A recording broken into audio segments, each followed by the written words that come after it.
জানিয়ে দিব হাতে থাকা সর্বশেষ আপডেট বাংলা সংবাদ। প্রথমেই সংবাদ শিরোনাম। দ্রুত জাতীয় নির্বাচনের ব্যবস্থা না করলে আন্দোলনে নামা হবে বলেছেন কর্নেল ওলি। এরপর জানিয়ে দিব সেবা পণ্যের ওপর আরোপিত কর অবিলম্বে প্রত্যাহার করুন বলছে এবি পার্টি। এদিকে বিএনপির সঙ্গে জামাতের দূরত্ব নেই বলেছেন ডক্টর তাহের। আরও জানিয়ে দিব শেখ হাসিনা পৃথিবীর সবচেয়ে ধনী হিসেবে প্রতিষ্ঠা পেতে চেয়েছেন বলেছেন রিজভী। সর্বশেষ জানিয়ে দিব মালয়েশিয়ায় বাংলাদেশিদের মাল্টিপল ভিসা সুবিধা দেওয়ার আহ্বান প্রধান উপদেষ্টার। এতক্ষণ শুনছিলেন সংবাদ শিরোনাম, এবারে বিস্তারিত। তবে অনুরোধ থাকবে ভিডিওটিতে একটি লাইক করবেন এবং কমেন্ট করে জানিয়ে দিবেন কোন জেলা থেকে আপনি আমাদের এই ভিডিওটি দেখছেন। দ্রুত জাতীয় নির্বাচনের ব্যবস্থা না করলে আন্দোলনে নামা হবে বলেছেন কর্নেল ওলি।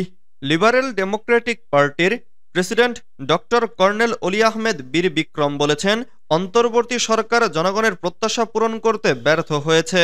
দ্রুত জাতীয় সংসদ নির্বাচনের ব্যবস্থা না করলে অন্তর্বর্তী সরকারের বিরুদ্ধে আন্দোলনে নামা হবে। সোমবার 13 জানুয়ারি রাজধানীর মগবাজারে এলডিপি কার্যালয়ে এক সংবাদ সম্মেলনে তিনি একথা বলেন। কর্নেল ওলি বলেন, 5 আগস্ট এমনিতেই বিজয় অর্জন হয়নি, এটি রাজনীতিবিদদের ত্যাগ, দীর্ঘদিনের সংগ্রামের ফলে হয়েছে। রাজনীতিবিদরা দীর্ঘ 15 বছর ধরে আন্দোলন করে মাঠ উত্তপ্ত করেছে। জুলাই মাসে ছাত্র জনতা ও রাজনীতিবিদরা একত্রে মাঠে নামলে হাসিনা পালিয়ে যেতে বাধ্য হয়। এলডিপি সভাপতি বলেন, আমরা যারা বিরোধী দলে ছিলাম আমাদের অনেকের বিরুদ্ধে 300, 400 এমনকি 500 পর্যন্ত মামলা হয়েছে। 5 আগস্ট বিজয় এসেছে রাজনীতিবিদদের শ্রমের কারণে। তাই আমাদের সর্বাগ্রে দাবি হলো জাতীয় সংসদ নির্বাচন। নির্বাচিতরা সিদ্ধান্ত নেবে স্থানীয় সরকার নির্বাচন কবে হবে, কিভাবে হবে, অন্যথায় আমরা আন্দোলনে নামতে বাধ্য হব। ওলি আহমেদ বলেন, আমরা সংস্কার চাই, তবে সংস্কারের কোনো আলামত দেখছি না।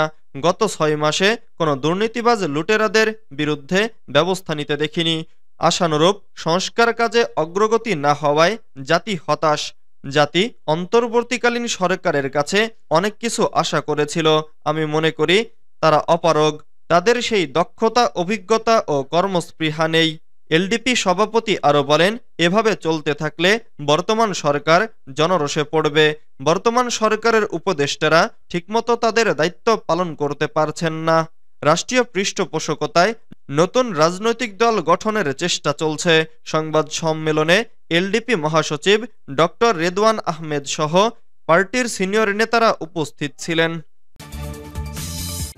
সেবাপণ্যের ওপর আরোপিত কর অবিলম্বে প্রত্যাহার করুন বলছে এবি পার্টি। কোনো অংশীজনের সঙ্গে পরামর্শ না করে গত সপ্তাহে প্রজ্ঞাপন জারি করে 65টি পণ্য ও সেবার ওপর মূল্য সংযোজন কর এবং শুল্ক বাড়ানোর সিদ্ধান্তকে অন্যায্য এবং অদূরদর্শী বলে মন্তব্য করেছে আমার বাংলাদেশ পার্টি। এছাড়া সেবাপণ্যের ওপর আরোপিত কর অবিলম্বে প্রত্যাহারের দাবি জানিয়েছে দলটি।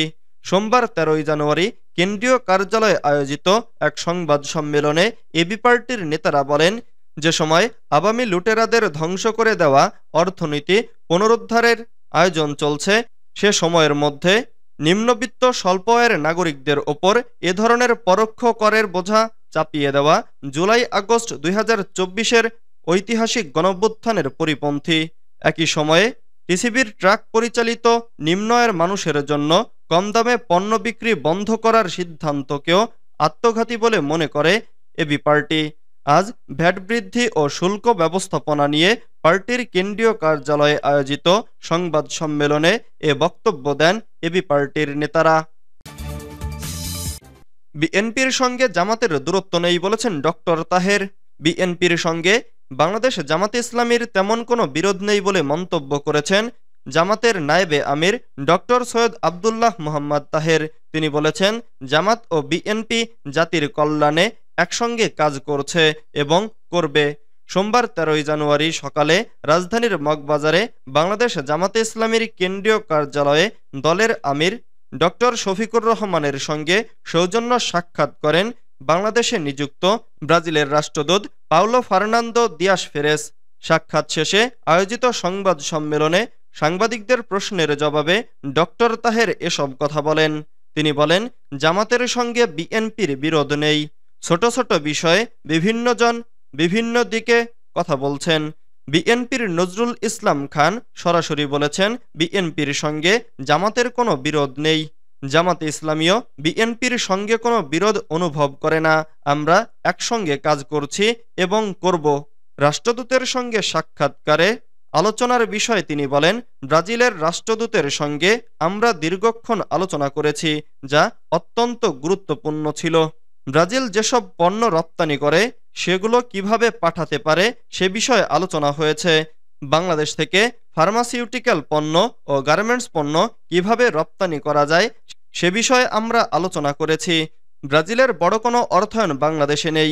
আমরা বলেছি, ব্রাজিলের যেসব পণ্য দরকার সেসব পণ্যে যাতে তারা অর্থায়ন করে, তারা যেন কৃষিভিত্তিক শিল্পে বিনিয়োগ করে, সেসব বিষয়ে বলেছি। শেখ হাসিনা পৃথিবীর সবচেয়ে ধনী হিসেবে প্রতিষ্ঠা পেতে চেয়েছেন, রিজভির মন্তব্য। শেখ হাসিনা পৃথিবীর সবচেয়ে ধনী ব্যক্তি হিসেবে প্রতিষ্ঠা পেতে চেয়েছেন বলে মন্তব্য করেছেন বিএনপির সিনিয়র যুগ্ম মহাসচিব রুহুল কবির রিজভী। তিনি বলেন, সবচেয়ে দামি ফ্ল্যাট তার ভাগ্নের নামে, যিনি আবার ইংল্যান্ডের এমপি। সেগুলো এখন বেরিয়ে আসছে পত্রপত্রিকায়, যার কারণে একজন মন্ত্রী হিসেবে তার উপরে যে দায়িত্ব ছিল সেটি পালন না করতে নিষেধ করেছে সেই দেশের সরকার।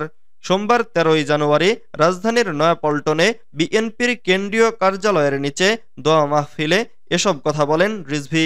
খালেদা জিয়ার রোগমুক্তি কামনায় দোয়া মাহফিলের আয়োজন করে জাতীয়তাবাদী রিকশা, ভ্যান ও অটো চালক দল। রিজভী আরও বলেন, তাকে ওই ফ্ল্যাট কে দিয়েছে শেখ হাসিনার ঘনিষ্ঠ ব্যবসায়ী, আর এ কারণে খালেদা জিয়াকে বন্দি করে রাখতে হবে, যাতে শেখ হাসিনার মহা দুর্নীতিগুলো নিয়ে কেউ কথা বলতে না পারে। বিএনপির এ নেতা বলেন, পূর্বাচলে শুধু শেখ হাসিনা ও তার পরিবারের নামে 60 কাঠা জমি, তার মধ্যে শেখ হাসিনার মেয়ে পুতুলের নামে 10 কাঠা। বাংলাদেশের যেখানে যে জায়গা তার পছন্দ হয়েছে সেখানেই শেখ হাসিনা আত্মসাৎ করেছেন, নামমাত্র একটা আইনি কাঠামোর মধ্যে। মালয়েশিয়ায় বাংলাদেশিদের মাল্টিপল ভিসা সুবিধা দেওয়ার আহ্বান প্রধান উপদেষ্টার। বাংলাদেশি কর্মীদের মাল্টিপল এন্ট্রি ভিসা দেওয়ার জন্য মালয়েশিয়া সরকারের প্রতি আহ্বান জানিয়েছেন অন্তর্বর্তী সরকারের প্রধান উপদেষ্টা ডক্টর মুহাম্মদ ইউনুস।